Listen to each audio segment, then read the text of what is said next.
everybody, my name is Lai and welcome back to my channel.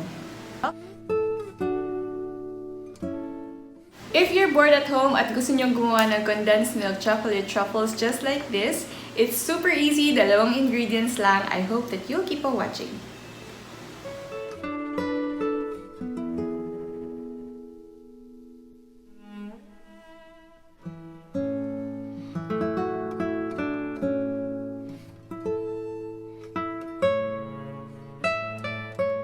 So, to start, simple lang naman ang mga ingredients na kailangan natin. Dalawang ingredients lang at nabibili sa kahit anong grocery. First is 1 can of condensed milk. Pwede naman kahit anong brand. Dito sponsored. This is 300 ml. Tapos, pure cocoa powder. Hindi ko kilala yung Sure Buy na brand. Pero, i-try natin. Mukhang masarap naman. And what's good is, nakapackage siya 100 grams. So, hindi na natin kailangan magsukat. Kasi yung gusto ko sana is yung Hershey's na naka-box, ganon. So, kailangan ko pang alamin kung gano'ng kadami yung 100 grams. Ito at least 100 grams na siya. Hindi kasi available yung mga medyo sikat na brand. Anyway, we'll try this if this is going to work.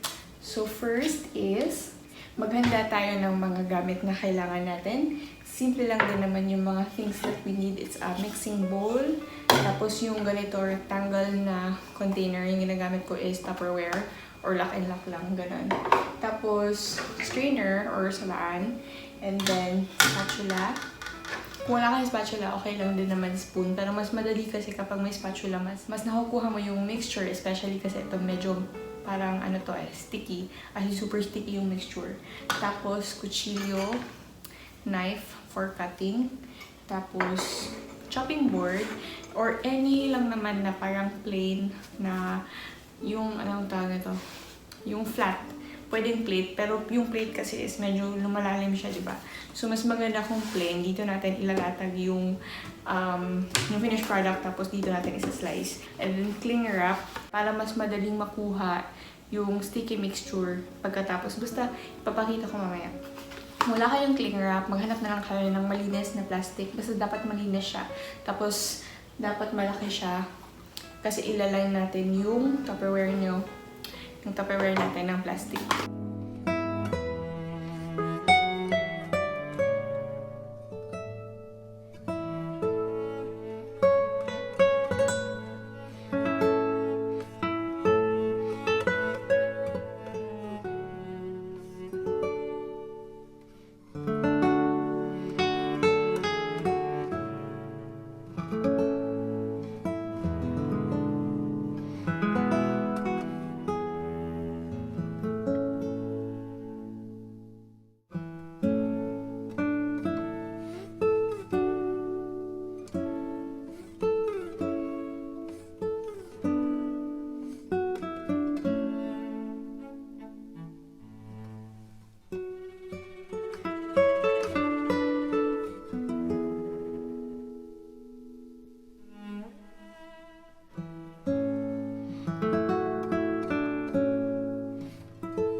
So now we are done mixing. Ganito na yung itsura niya.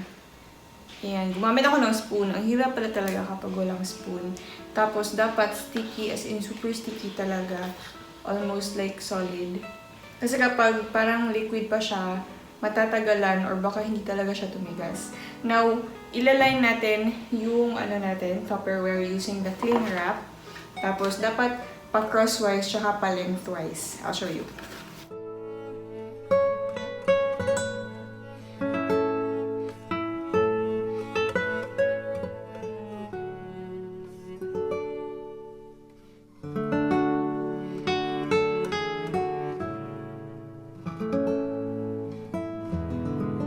Okay, after this, magsisift na naman tayo ng cocoa powder dito para hindi dumikit yung chocolate or para madali siyang kunin mamaya. Ilalapit ko yung camera.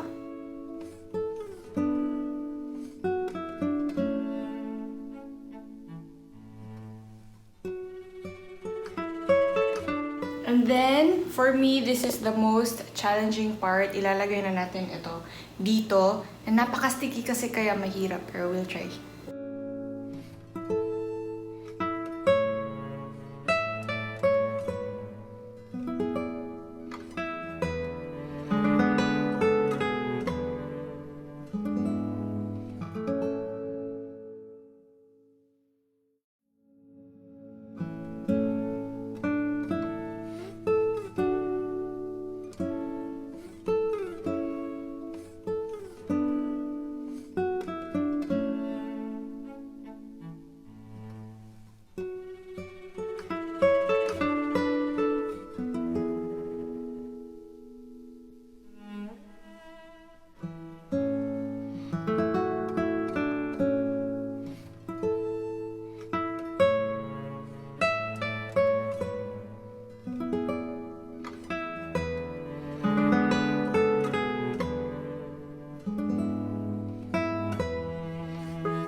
Here it is, flat, and nakakover na siya ng plastic. We will just put this in the ref for 2 to 3 hours. 2 hours later. Hi guys! It's been exactly 2 hours from the time na pinasok natin siya sa ref. So, ganito na yung itsura niya ngayon. It's still the same. It looks the same. Pero pag kuha nyo, tapos i-touch nyo siya ng konti, medyo mas matigas na talaga siya. So, first is, huwag mo muna masyadong hawakan para hindi siya uminit ulit. Dapat malamig lang siya. And then, we are going to get the chopping board. Tapos, maglalagay na naman tayo ng cocoa powder.